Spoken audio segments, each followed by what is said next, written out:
19條咧就話咧，以下落嚟咧，我哋就會用到呢個叫做 acidified potassium permanganate 即係去分辨咧依3 pair 嘅 substance 啊。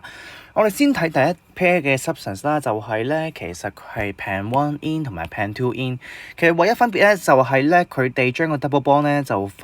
擺唔同位置，但係咧由於佢哋都係 alkene 啦，咁所以都係可以同呢個嘅acidified 嘅 potassium permanganate 咧做一個 addition reaction 啦。意思即係話咧佢就會將個 double bond 咧打爆咗佢，打開咗佢啦，然後咧各自form 咗一個diol 喺一個 hydroxyl group 變咗一個 diol 啦。咁所以咧我哋咧就會知道咧其實分辨唔到啊，大家咧都係會將個 solution 咧 turns from purple to colourless 嘅。咁至於第二個咧就有啲唔同啊，因為咧佢係一個咧係cyclohexane 啦，即係冇 carbon double bond 啦，一個咧就係 cyclohexane 就有 carbon double bond 咧就得啦，因為唯有咧呢個 carbon double bond 咧先可以同到 potassium permanganate 咧去做呢個 addition reaction， 然後咧就會有紫色將個 solution 由紫色變咗做 colourless 啦，所以咧就會係 OK 嘅。第二個分得到嘅。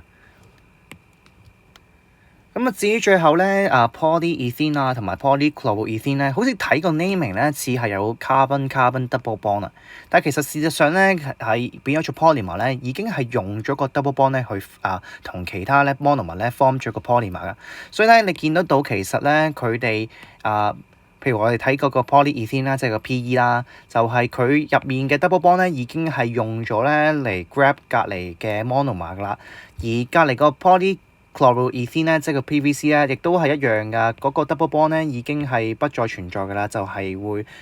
伸咗出嚟咧去 grab 其他 monomer。所以咧佢入面咧就冇 carbon double bond 咧，兩個都係唔可以同呢個嘅 acidified potassium permanganate 咧做個 addition reaction， 大家都係冇 observable change 啦，所以咧答案咧就會係得two only 嘅啫。